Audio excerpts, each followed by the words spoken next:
doing a virtual conference, but what a pleasure to have this man. He's a man of God, but a man of the media. Join us. He's going to be doing 2 sessions at our conference, and his dear wife will be joining us tomorrow for a session as well. If any of you don't know about Phil, he's the sort of go-to guy for media, really, and he'll tell you a little bit about how this has impacted his life during this lockdown. I think all the churches in America were jamming up his phone lines, asking for advice, because suddenly they'd realized that media was important. Hello, suddenly when they couldn't have their physical church services. But Phil has he's been in TV and film producing in more than 60 different countries around the world.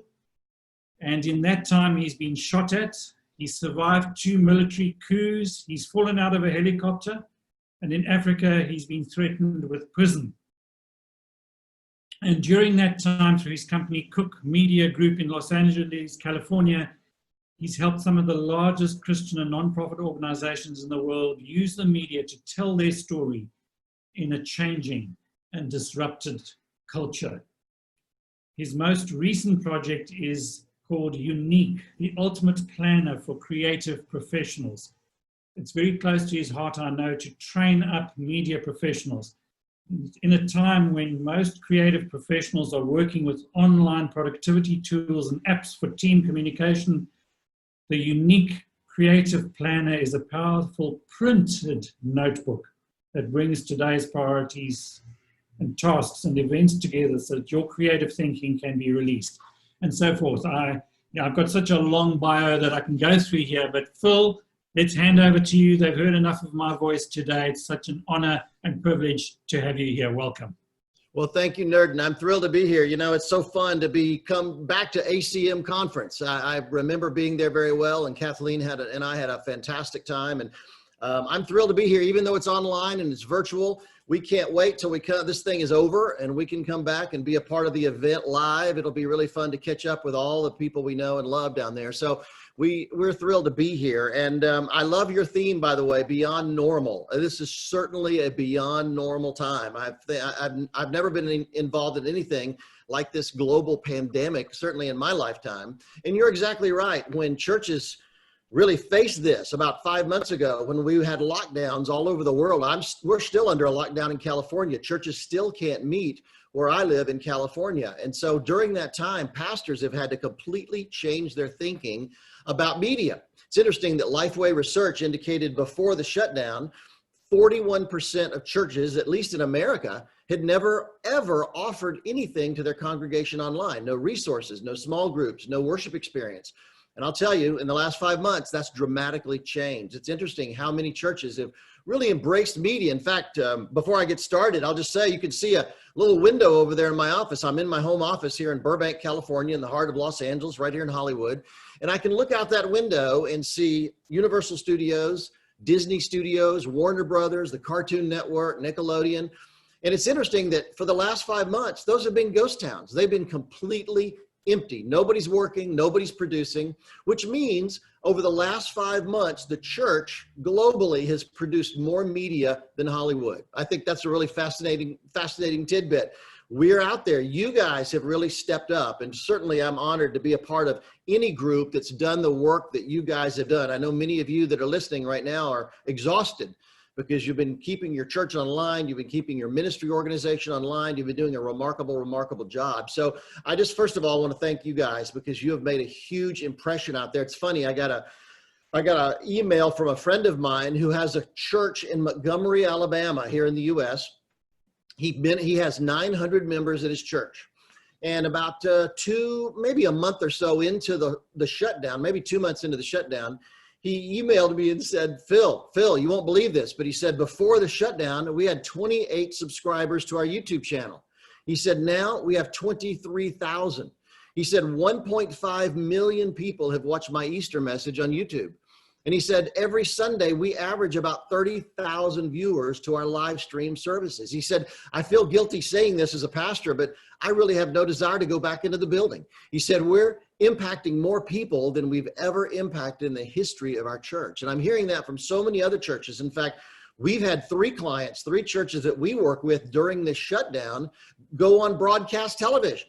They were so excited about their live stream and the response they were getting that they decided, let's show the community this. And so they've gone on local broadcast television with their live stream every Sunday. They cut it into a 30-minute version, and they go on television to show the community what God is doing at their church, even though they can't meet. So I'm just amazed at what God is doing. I know many churches are struggling, many ministries are trying to struggle, and maybe we'll talk about that today in this talk. But I just want you to know that I think that, you know, this beyond normal theme is absolutely the theme to have right now. And I want to talk a little bit about reinventing.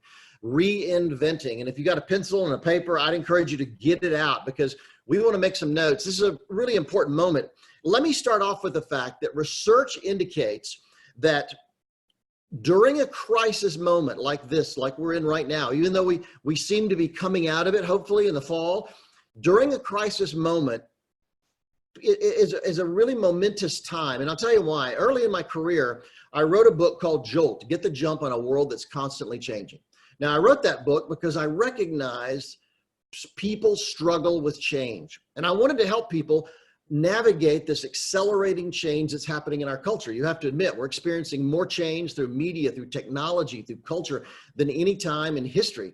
And I really wanted to help people brace themselves and help them navigate this accelerating change that's happening out there. And when I did the research for my book, Jolt, one of the things I uncovered was change is the most difficult thing people do. Now, if you work at a church, you understand seeing the people in your congregation, or if you're in a ministry, you understand seeing the people that support and follow your ministry. People hate to change. They just really hate it. In fact, you'll love this, I uncovered one study that indicated that open heart surgery patients, within 2 years, a huge number of open heart surgery patients go right back to that old lifestyle, the smoking, the drinking, the eating badly, the things that got them to a heart attack in the first place. They'll go right back to it because people hate to change that much. In fact, that made me realize the threat of death doesn't even make people change. They just hate it. But let me tell you why this is important.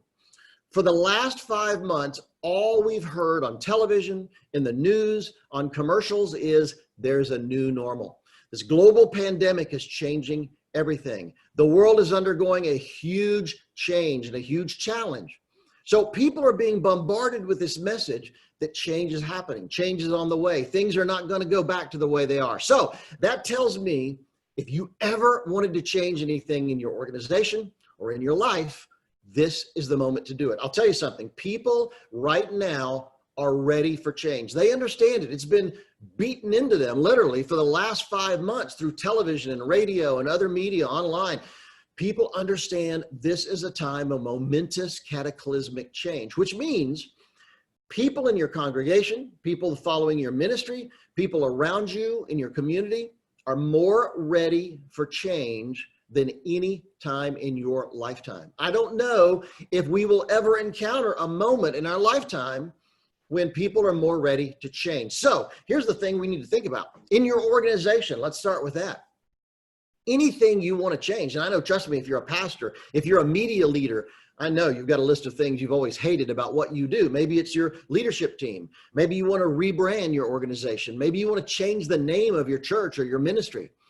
Whatever the changes you want to do, this is the moment to do it. This is the moment to do it. So if I was you, when this session, when ACM is over, I would get back with my leadership team, or I'd get back with the people that really matter to you and talk about what are the changes we've always wanted to make happen in our church or our ministry or our nonprofit. What are those kind of changes? Because this is the moment people are ready to see that happen. So it doesn't matter. I find churches all the time. I went through an exercise with a church here in the US about 2 years ago. We spent a year going through a strategic process of changing the church name. And at the end, we found it was just so difficult for people to accept that. We ended up saying, forget it. We didn't change it at all. But I'll tell you what, that pastor called me yesterday and said, hey, it's time to revisit that. People are ready. This is the time to make change happen. So whatever your organization, whatever you find in your organization that you need to change, it could be your team, could be the way you do business, could be anything, literally. This is the time to make change happen. So that's the organizational side of this. But what we really want to focus on is you. So often we come to conferences like this and we'll have we come into a conference like this and we talk about how to make Christian media better, how to make our church better, how to make our ministry better, our nonprofit, how to make our outreach more effective. And all that is good, but we don't talk much about us. We don't talk about media professionals. And if God's called you into the media, I want to take that idea of change and reinvention. I want to really focus on you for just a minute. And then maybe we'll open up for some questions toward the end of the session. So here's the thing about reinvention, and whatever you do, you may be a graphic designer, you may be a video person, you may be a producer, whatever it is you do, a communication director at your organization, whatever it is you do, this may be a powerful time to reinvent yourself. Just like organizations, this is such a great time to rethink and change organizations. It could happen to you. Now, we mostly hear terms like reinvent yourself as a result of failure. We're not being successful. But what we've discovered is even the most successful leaders out there learn to reinvent themselves, not because they failed, but because the culture changes. It's interesting. The Bible says the word of God never changes, but trust me, everything else does. People change, trends change, culture changes. And one of the reasons I'm convinced that Christianity is not making a more positive impression in the world is we don't recognize how changes in culture happen, and we don't adapt our message. It's interesting that Martin Luther, the great Protestant reformer, he had a powerful impact in the world because of the invention of the printing press. His ministry, he recognized early on the power of books, and he set about making books the focal point of his ministry. And he did it really in a lot of intriguing ways. He recognized that books were coming. So he did 3 or 4 things that really separated him from everybody else. Number one, he decided to write in German, which was the common language of the people. Most church leaders at his time wrote in Latin because they were writing to a really small audience of other church leaders. He decided, I'm going to reach the people. I want to change the world. I've got to write in German. And he started writing in the popular language of the people. The next thing he did was he wrote short. I'll tell you, this is fascinating to me. At a time when church leaders and ministry leaders were writing long books on theology, he was writing short. Martin Luther recognized people aren't interested in these incredibly long books. And I love long books, but there's a time when I want something short, direct, and to the point. And he started writing shorter books. In fact, many of Martin Luther's books were actually what we'd call today mini books or almost pamphlets, but they reached the people. And the third thing he did I thought was fantastic was he understood the power of a book cover. Now, remember, up to that time in the book world, people didn't think much of a cover. So all they would do is print the title of the book on the cover. And those titles were usually incredibly long. Nobody was interested in it. So he actually partnered with one of the leading artists of his day to start designing book covers. He recognized the future was coming in the way of books. So just in the same way Martin Luther did then, I think today we need to understand how the digital revolution is changing the way we're perceived, and the change is changing the way we can share our message with the world. So let's talk about you right now for a few moments and how you can reinvent your life to stay more relevant, to keep your message in front of more people, to have more influence as a leader in your community, whatever it is you do. And trust me, even if you're a crew person, if, like I say, if you're a graphic designer or a video guy, you may not right now, you may not be leading people, leading a team, but you will one day.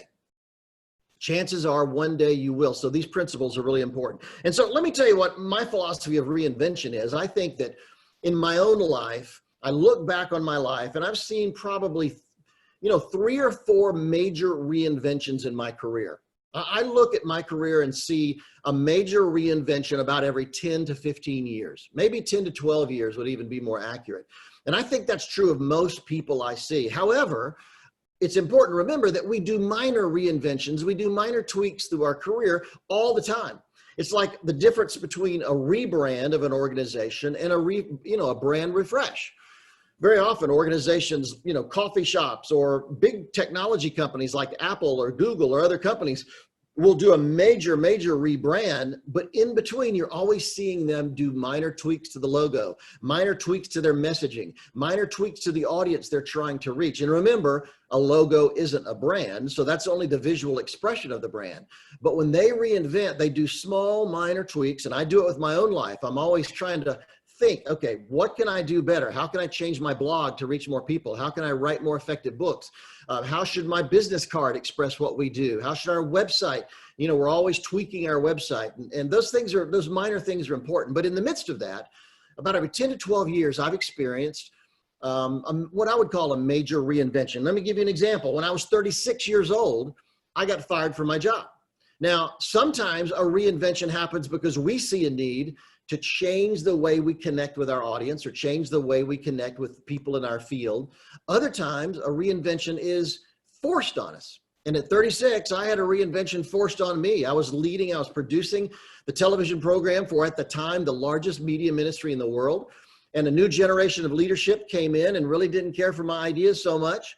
And so they fired me. Now, the truth is, looking back on that when I was 36 years old, it wasn't that leader that fired me at the time. It was actually God that fired me. I knew God had called me to Hollywood. I knew he'd called me to Los Angeles. I was living in the Midwest at the time. That's where this organization was.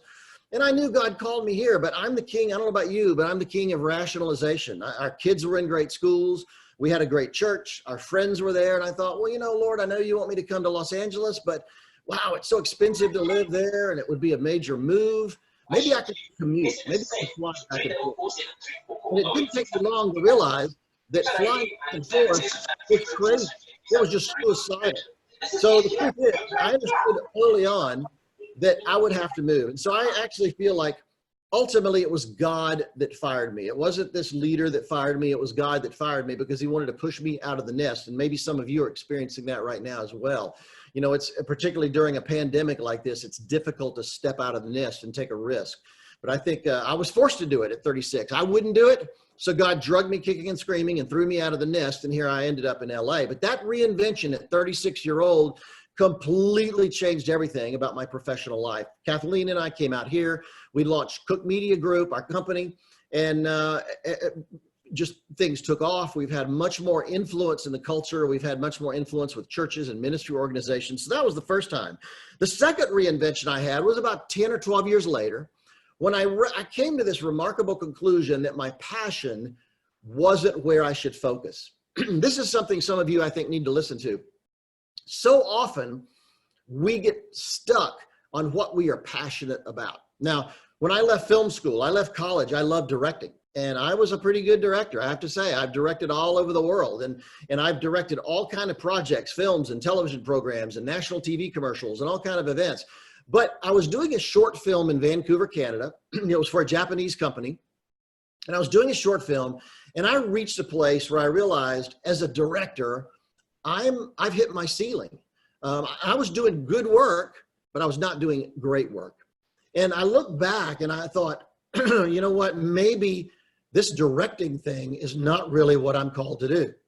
And that was a hard thing. I mean, look at these books behind me. Probably a third of these books are on directing or on the lives of directors. I was so passionate about directing. I loved it. But I realized that maybe directing wasn't what I was really wired to do. Maybe that was not what I was put on the earth to accomplish. And so when I thought about it and really reflected on it, I came to the conclusion that I love writing, and people have recognized the writing that I do. I'd written 4 or 5 books by then. I've written 7 or 8 books by now.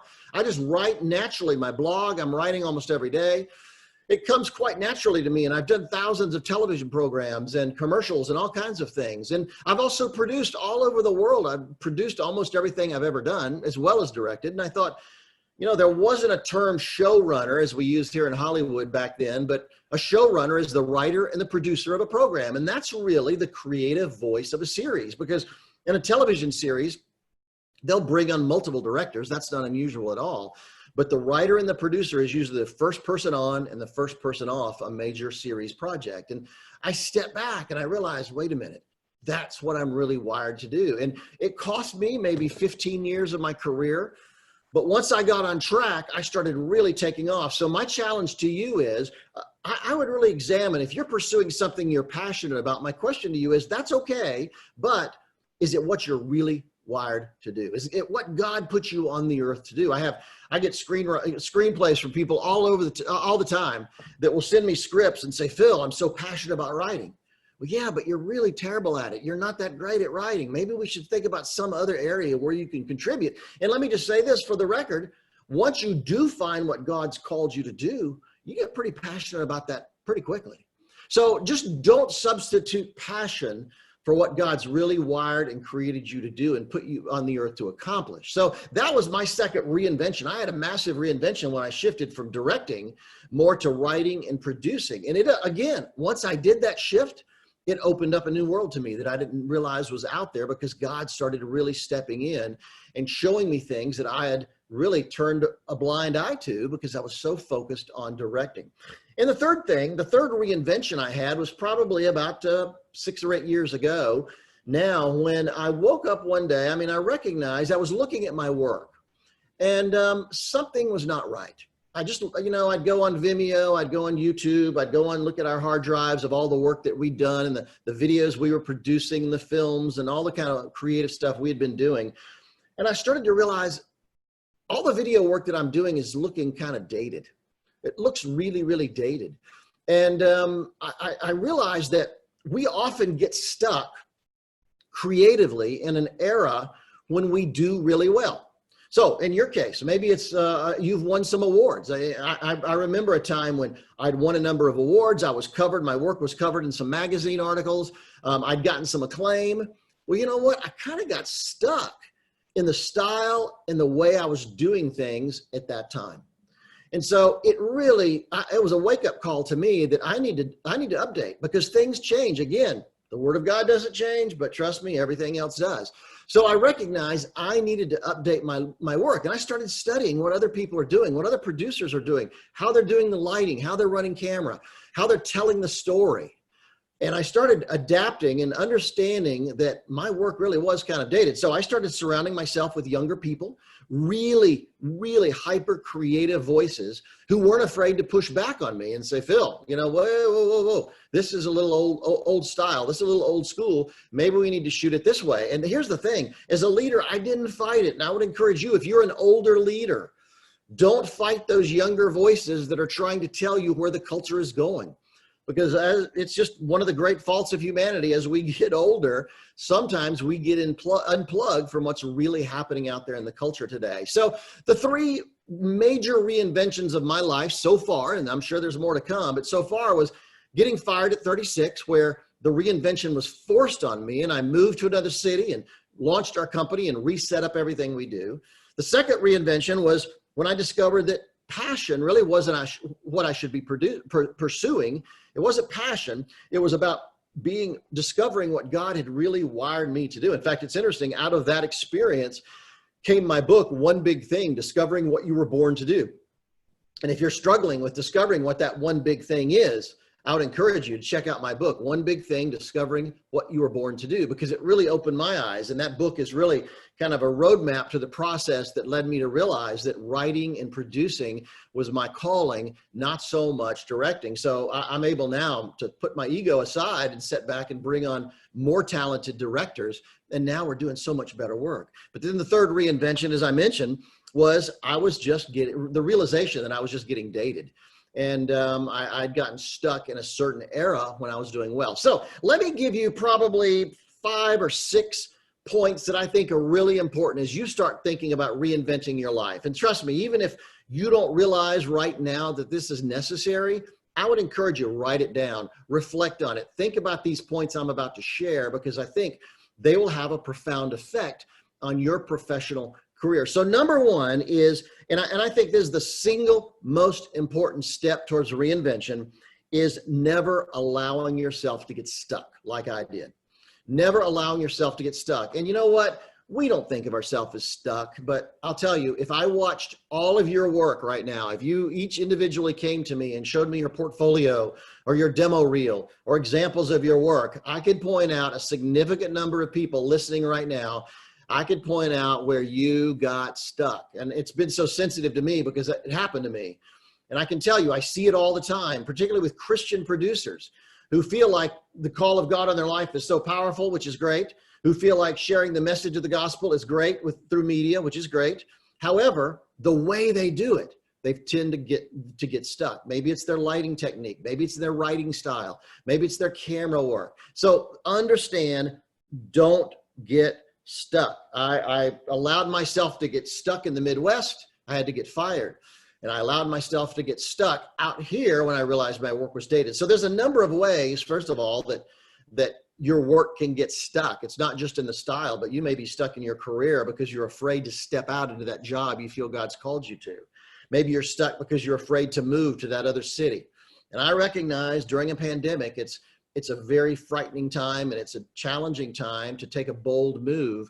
But I'll tell you, one study, it's interesting, one study I saw recently indicated that companies that continue to advertise and promote themselves during a crisis are the companies that do the best on the other end when they come out. And there's a lot of reasons for that. You know, sometimes other churches or ministries or companies will hunker down during a crisis. They'll pull back. So there's not so much competition. And I would say apply that to your life as a professional, you individually. You know, your competition out there is not advertising themselves. They're probably not promoting themselves like they normally would. They're probably not taking creative risks. So during a crisis may be the time for you as an individual media professional to step up and do something remarkable. So number one, just remember the greatest reason we need to reinvent ourselves is because we often allow ourselves to get stuck. The second thing I think it's important is if you're a full-time employee at whatever kind of organization you work with, I would encourage you to shift your thinking to the mindset of a freelancer. Now, I live and work in Los Angeles and Hollywood, and I can tell you the vast majority of people in my city are freelancers that work in the entertainment or media business. They're all freelancers, and there's a couple reasons for that. Freelancers are really good at what they do, so they can afford to, you know, they can be hired by a lot of different people. But the thing I love about freelancers, I noticed this years ago on a set, that the minute the director yelled cut, a certain number of people on the crew immediately pull out their phone and start making calls.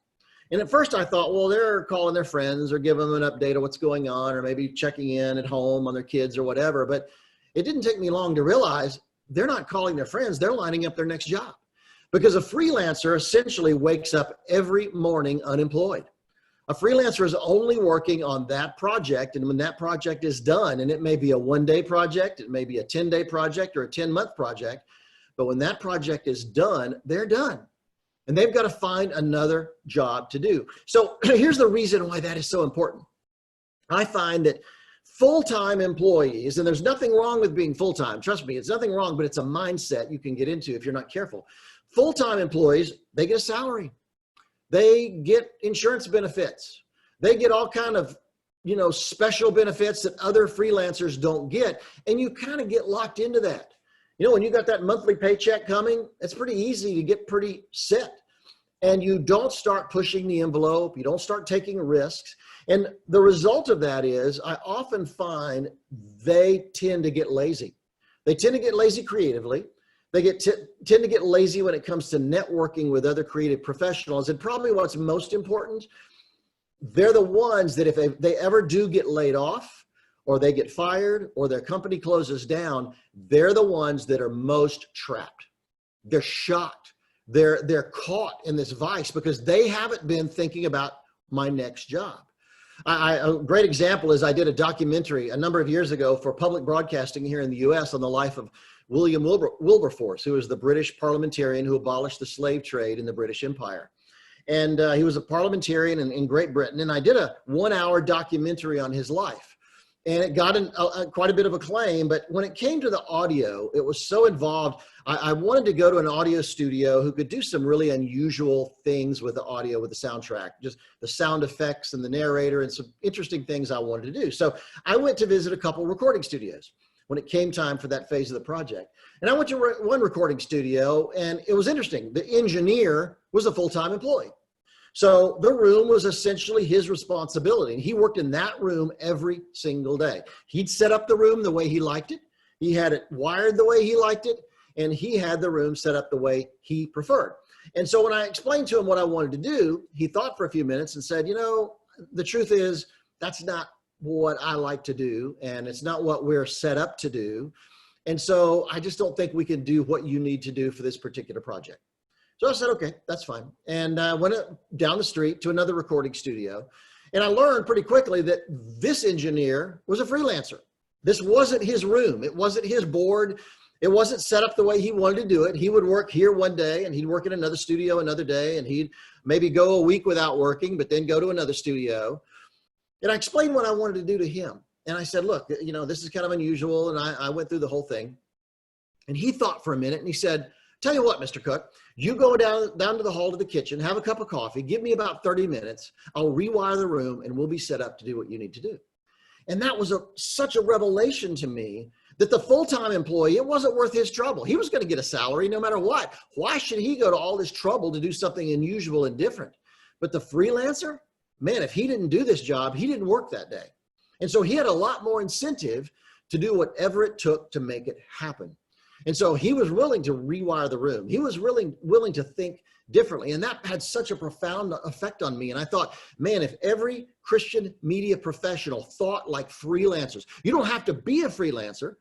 I love the fact that you have a full-time job. That's great. But if you start thinking like freelancers, which means start networking, start talking to people, start recognizing what's happening in the job market out there, so you're not caught and surprised and shocked should anything go wrong with your job. I just think that we never, particularly in this pandemic, in this crisis, we don't know how long our job is going to last. We don't know how long our church will stay open, or our ministry will stay open, or our nonprofit will stay open, or do we know if they'll cut back or not eventually? And trust me, what's happened up till now may not be the worst of it. It may be the next 5 months that really decide what happens. I believe, you know, with the grace of God, we'll emerge on the other side, but I think there's some rough times ahead. So start thinking like a freelancer instead of a full-timer. What do you need to do to change the way you approach your project, to change the way you approach your boss, to change the way you approach your clients? What do you need to do to change the way you work, to think more in a more nimble way, be able to make quick decisions, and be more effective in what you do?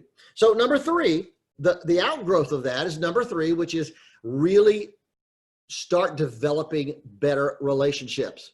You know, sometimes as freelancers, I know churches that I've worked with churches that the media director at the church, who is a great person, very talented, but he doesn't return my phone calls very often. He doesn't return my emails. Churches and ministries often are in a bubble where they don't need to communicate with the outside. They don't work with a lot of outside vendors. They pretty much are in a self-contained bubble. And so they, after a few years of that, they lose contact with people in their industry. They lose contact with the relationships. Now, the fact that you're at ACM right now tells me you want to connect, even if it's virtual. You want to stay in touch with what's going on. You want to stay in touch with other professionals throughout Africa who are doing what you're doing.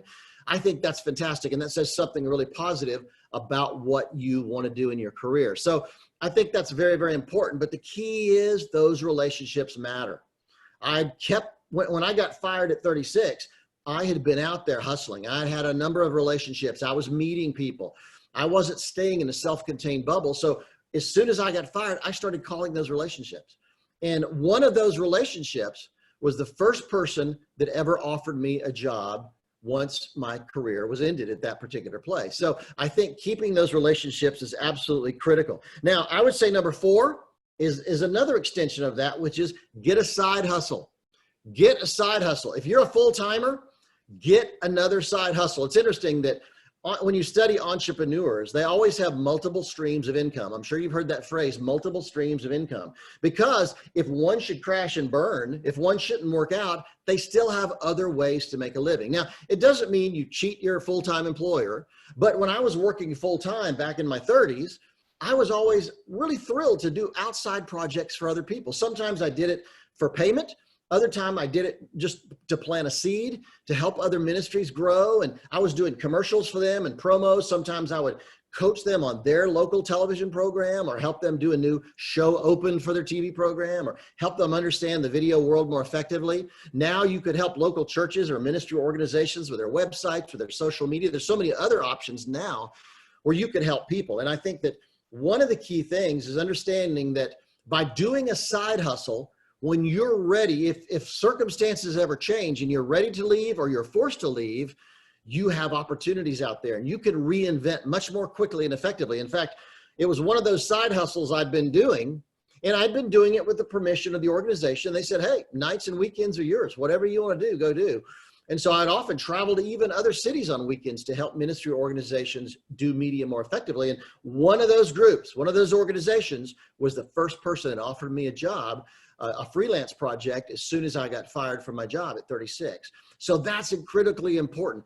Keep doing things. Don't feel like your job is so sacred and it's always going to be around. Always be helping other people. The fifth thing I would say is stay plugged into a church. And I don't want that to sound corny or cheesy, but I'll say this.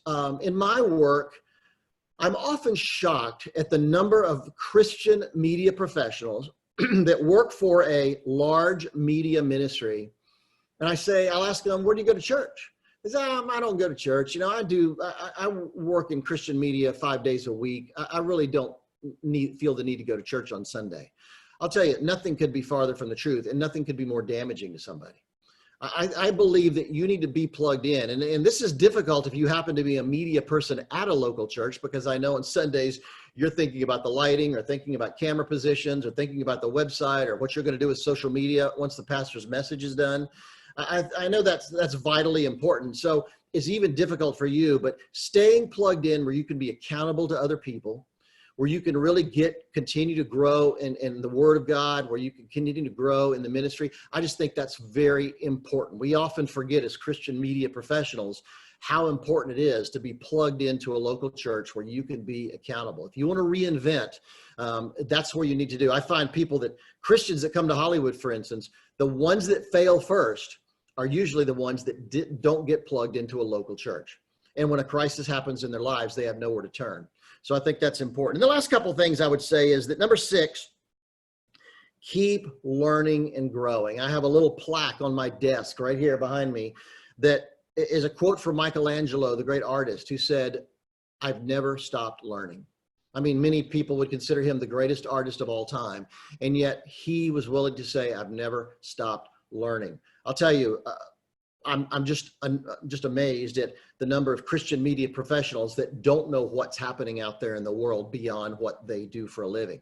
They don't know what churches are doing in media. They don't know what ministries are doing. I mean, I watch, during this shutdown, I've been watching on Sunday mornings. I'll watch not just our church's live stream, but I'll watch 10 or 15 other church live streams. I just want to see what they're doing because I'm so busy helping churches raise the level of their live stream. I want to see what's working for other people, what's not working for other people. So I spend my Sundays watching live streams all day. It's just fascinating to see what's happening out there. So I'd encourage you, keep learning, keep growing, because that's ultimately the key to what you need to do. And the last thing I would say quickly, and then we'll open it for some questions, is it's never too late. Understand, when it comes to reinventing your life, it's never too late. You may be in your 30s, your 40s, your 60s, even your 70s. I'll tell you, you have a purpose on this earth. And I don't care how long it takes you to recognize that purpose. Once you do, it will change everything. So don't feel like I've been at this company for so long, doing what I'm doing so long. Maybe I should just ride this out. Maybe I should stay on this train and just end my career doing this. No. Always be thinking you need to be where God wants you to be, not where you want to be. I think that's very important. It's never too late to shift your thinking, to start moving in a different direction and change the way you look at the culture. So with those kind of ideas, let me just run through them real quick and then we'll open it up for questions. Number 1, the single most important thing you need to do to reinvent your life is never get stuck. Always be looking for how you've gotten stuck in your work, in your creativity, in where you are, what organization you're working with. You can get stuck in a lot of different ways. In your mindset, leaders can get stuck in the mindset and the way they lead. Number 2, always think like freelancers. Whether you're a freelancer or a full-timer, always be nimble, always be developing those kind of relationships. Those kind of things are key. The third thing is relationships. Keep those going. The fourth thing is get a side hustle, be helping other people. It doesn't have to be a job. It could be just helping and ministering to others, helping them do media more professionally. Number 5, stay plugged into a church. Number 6, keep learning, keep growing. Number 7 would be it's never too late. Nerdin, how are we doing? We got any questions out there? We got 1 or 2, but I might actually bring everyone in live to ask some questions, but that was great. Thank you so much. Thanks, Phil. That's most inspiring. Some real intriguing comments that spoke to me very personally. So that was great. Super.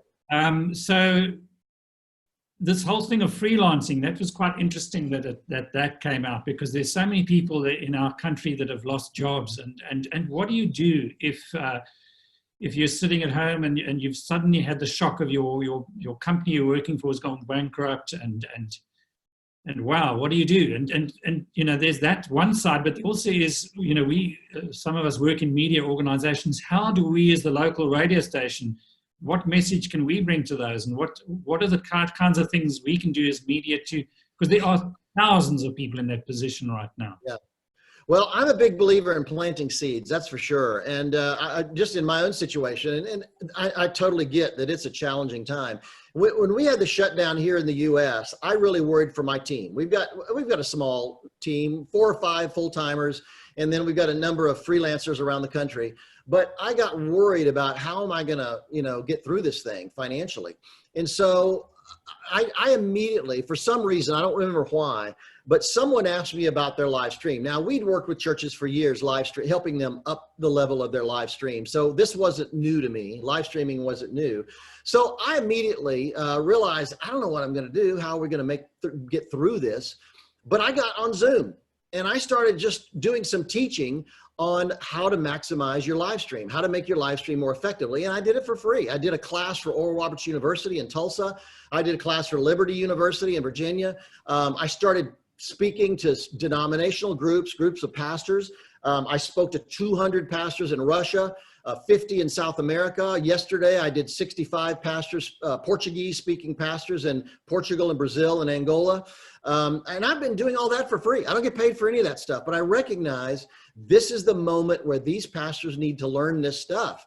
And guess what? Out of doing that, we've gotten more clients because other pastors see that and think, wow, it kind of positioned us as experts, if you will, on live streaming. And so I would say if you've been released from your job, if you've been laid off or fired or furloughed, let me tell you, don't just sit there. Act, plant a seed. If it means helping your church for free, if it means helping other churches, get on the phone, start calling ministry organizations and say, I worked at such and such an organization. I'd be happy to advise or coach you, and I'll do it for nothing. You know, let's just see where it goes from there. So often planting a seed is the way into the door of someplace, because I know these organizations are struggling too, and they're not sure what to do financially. So as far as the radio stations watching, I would really, you know, something I've encouraged churches to do in America is, I think the single greatest thing a church could do right now is hold job hunting classes. You know, so many people are losing their job.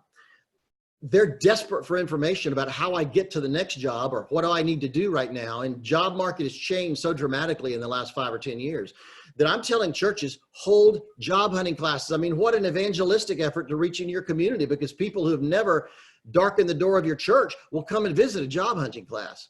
Find someone in your church who's a business leader who could teach that. Start holding classes in that. And radio stations, you should start helping. I would start helping people understand techniques for getting a job. It sounds so secular. It sounds like, well, this is not a spiritual thing to do. But let me tell you, nothing is more spiritual than helping people provide for their family and get back into the workforce. Let's think about what we can do beyond the calling God's given us directly to teach the Bible. Maybe there's things we could do that will help people rise up again and support churches and get back into the workforce. So those are a couple things I think would be really important for people during this very difficult time. Great. Okay, so let's just deal. We've got some more questions flowing in now. Now, I think people were quite speechless and they were busy making notes because we were short on questions, but now they're flowing in. So we've got a question from someone else called Phil, your namesake here, Phil Golson. Okay.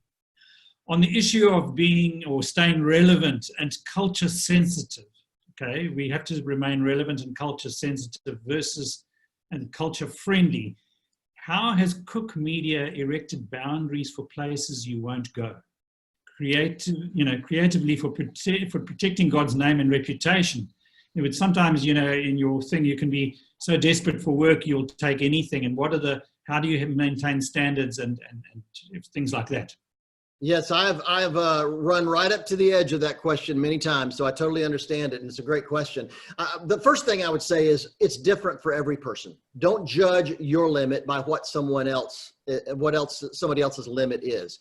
Now, obviously, I'm not going to do pornography. Obviously, I'm going to do something that promotes, some behavior that biblically I'm against. I totally get that, but one thing I found out in traveling as much as I do all over the world is standards are quite different in different countries around the world. With drinking, for instance, some countries, Christians don't drink at all. Some countries, it's perfectly normal, perfectly acceptable. And even within those countries, there's a different variation of how, who and what and where and how. It's just an interesting thing. So I just have to, my only advice for that is that needs to be settled between you and God. I don't really think there's a clear line because for instance, I know people in Hollywood. I have a great friend who is a really strong Christian. He's a filmmaker and he focuses on horror movies. He likes to produce horror movies. In fact, he has a whole theology of why Christians should be doing horror movies. He said, for instance, the good guy is very clear in a horror movie. The bad guy is very clear in a horror movie.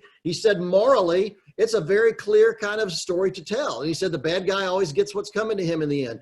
It's a little bloody, obviously, but he really believes that from a moral basis, so many movies being produced today are all about gray areas. The hero is not really a good guy. The bad guy is not really all bad. And he said, horror movies have a clear moral boundary. Now, I'm not interested in doing horror movies, but he really feels like God's using him in that arena. So I think each of us have a different line that we draw in the sand about what we're willing to do. I do encourage everybody to do secular projects if that doesn't violate any principle that you have, because secular projects have taught me so much. Because number one, they're ruthless about results. I wish more Christian media producers were more ruthless about getting results from what they do. That call to action, the getting people to act, whether it's to accept Christ or whether you're raising money or whether it's moving people towards some kind of a movement. In the secular world, I tell you, when you spend the millions of dollars people spend on a Super Bowl spot, I learned producing Super Bowl commercials that you need to have results from that kind of project. So I encourage you, explore some secular projects, but just be sensitive to it. Don't be self-righteous about it, but just, you pray and find out where you draw the line with what God has you to do. You may work with some jerks. I'll tell you, I worked with some incredible jerks with some of the secular projects I've done, but the secular project I didn't feel like it crossed any kind of boundaries. And you learn something working with jerks. I have to say, you gain knowledge from working with even the worst people. So it's really a hard line to call, nerd. And I think that maybe it's just go to God, pray about it, seek, go to the Word and seek what God would have you to do. Great. Here's quite a simple question, but in fact, it can lead to quite a thing. It comes from Carlin, who's in a radio station in Johannesburg, and she says, what's the best way to know what type of blog or podcast or other content to write that will attract readers or listeners to your platform? And, it leads to the question, are we trying to manipulate our content to attract people, or are we remaining true to what we're meant to be remaining true to? So I'll let you talk into that. Let me tell you something. You guys have great questions. That's really, really good. First of all, let me say this. If you want to do a blog or you want to do anything, my suggestion is focus, focus, focus, focus. Here's the thing. If you write about everything, if you produce about everything, nobody will care. The way, we live in this cluttered culture today. Some research indicates the average person sees about 10,000 media messages every single day. We check our iPhone 150 times a day. I mean, we're literally overwhelmed with media messages. So the way to cut through that incredible amount of distraction and competition is to have a laser-like focus. So on my blog, for instance, I write about the intersection of media, faith, and culture.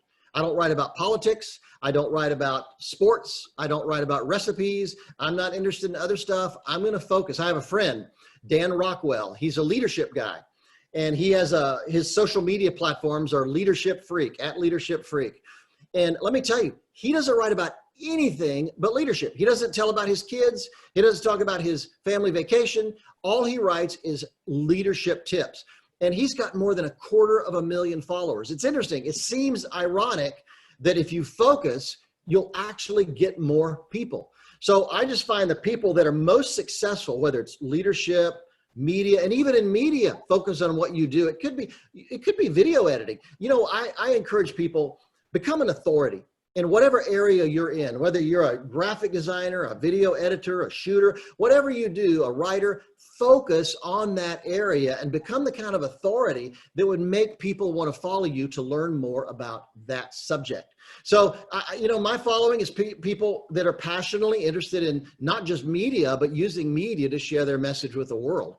That's all I'm interested in. I'm not interested in about all the other stuff I could write about. I'm interested in that. It's interesting. I'm also recently gotten more focused on helping lead creative people. One of the things I think we suffer from in the Christian world is we don't know how to lead and inspire creative people. But the answer to the question is focus, focus, focus. I think that's really the key. And I've discovered that the more you focus, the more audience you'll reach, and be ruthless about that. And let me just say quick, Nerd, your bio on your social media platforms should reflect that. Your photo should reflect that. I had a guy come to me recently who wanted to be known as an expert in social media. And I went to his social media platforms, and his Instagram photo and his Twitter photo were of kittens. And I thought, well, I'm glad you like kittens, but what does that say about your expertise as a social media person? You've got to use all of those tools to reflect who you are. Remember, it's about perception. How do people perceive you? And if they perceive you as pretty good at a lot of things, they'll go find somebody who's really good at the thing they need. So I just encourage you, focus, focus, focus. Okay, here's a similar, it's a sort of lead on to that. And I think this could be our last question for the day. It's from Reedy van Heerden. He says, how important is it to remain focused on your purpose or your calling? You know, the thing that you want to achieve passionately. Won't reinventing to some extent also impact your passion, just for the sake of doing things different? In other words, and, you know, I think it leads to this question because, you know, we all have an idea, or some of us have an idea, what is our calling and our passion. And it's, as what you said, you thought what was your passion was not actually meant to be what you were meant to be doing. And this whole thing of reinventing yourself, are you going to compromise your calling out of a sense of desperation, possibly, to survive? Where does it all fit in together? Well, first of all, let's agree on this. It's not about, if your reinvention compromises your calling, that was wrong. That's not the kind of reinvention I'm talking about. I'm talking about reinventing to enhance your calling. I'm talking about reinventing because the world has changed, or reinventing because styles have changed, or reinventing because you need to understand how to do things better. And your reinvention just reflects those things. It doesn't have to change your calling by any means at all. It shouldn't change your calling. It should actually make your calling accessible to more people. That's probably the best way to put it.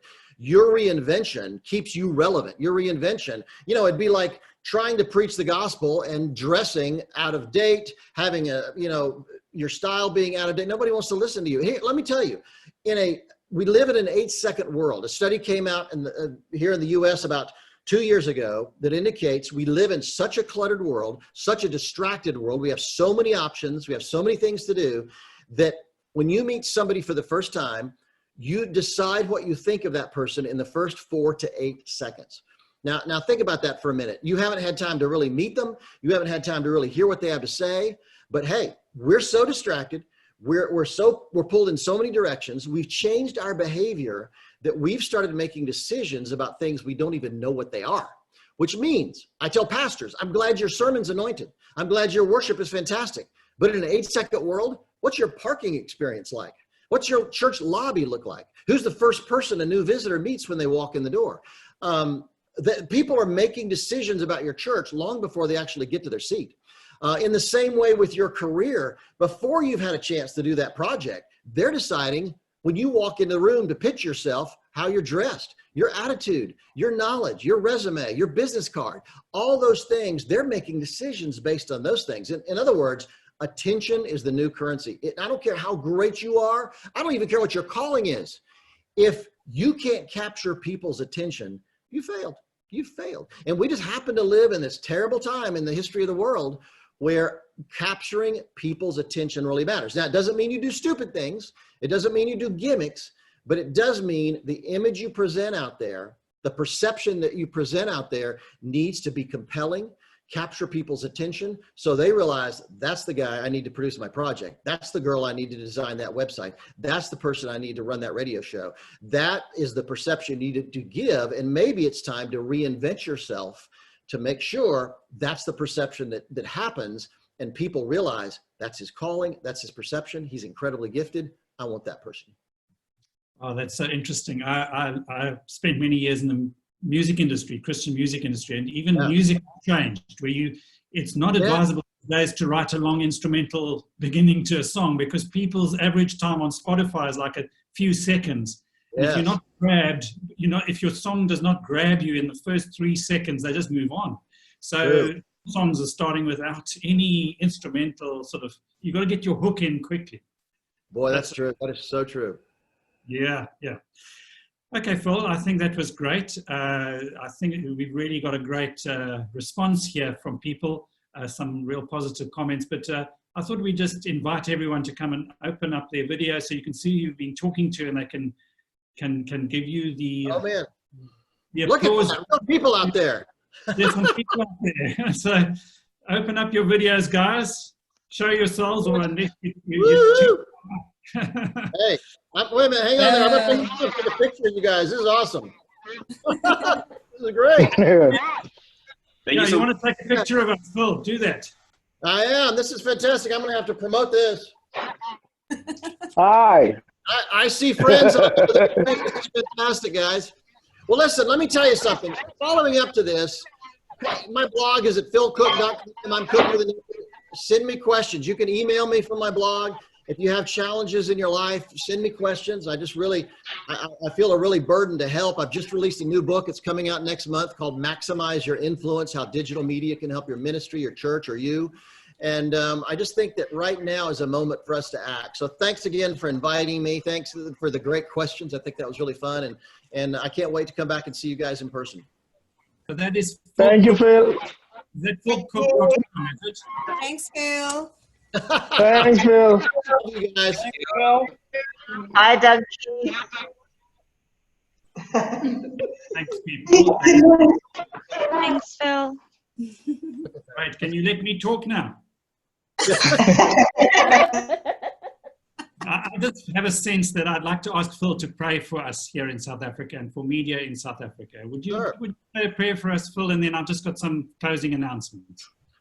Absolutely. Father, I just first of all pray that every person listening to this right now would recognize that you have called them to their creative calling.